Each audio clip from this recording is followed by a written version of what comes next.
chance now to look at women who are also influencing the community around us.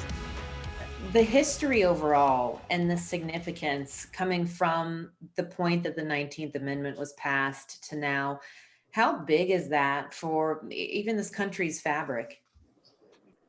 Well, I think that women, we approach things differently.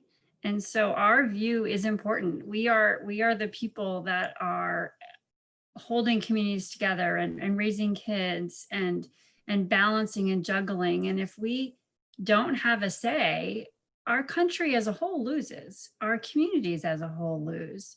And we get very inspired by national issues, right? That's what's motivating us mostly, but it's really your local issues, your trash pickup, your schools, your roads.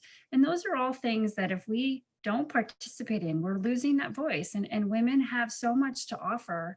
And why would we give up deciding the people that decide those issues that are so fundamental to our day-to-day lives? Right. Well, when we look at the political climate of 2020, but also the female empowerment climate of 2020, of course, it was a very sad piece of news that came through the wire. But with Ruth Bader Ginsburg's passing, it honestly almost seemed to spark another new life of women perking up and remembering that their involvement is so crucial. And what would you really have to say to that piece of history? And somehow, even in her passing and leaving, it's yet brought another wave of just excitement. Yeah, what a tribute to somebody, right? That after the sadness, they have energized a whole segment of our country. And so it'll be fascinating to see. I mean, we the press called 2018 the year of the woman, right? Because of the power that women had in the election and changing the makeup of the House. And so it'll be really interesting to see the data after this election.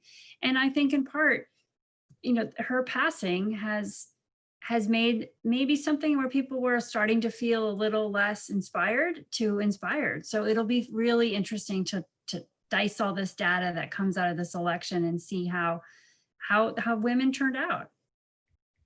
And if you could define the 2020 woman, as you said, the 2018 was the year of the woman, but if you could define the woman of 2020, what would that be to you?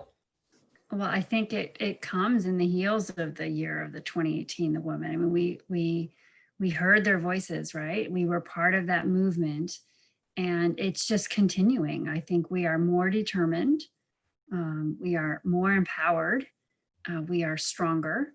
And I hope that stays. I don't want it to just be a year. I want it to be a century. I want everyone to have that empowerment and act in that way so that we are all just equally empowered. And it's the year of everybody, regardless of what you believe in or what your party is, what colors you support, that you're active, you're engaged, because that just makes all of our communities better. The Orioles Empowerment Series is designed to elevate and share the voices, perspectives, and insights from a wide range of leaders and organizations that contribute to the betterment of our birdland community.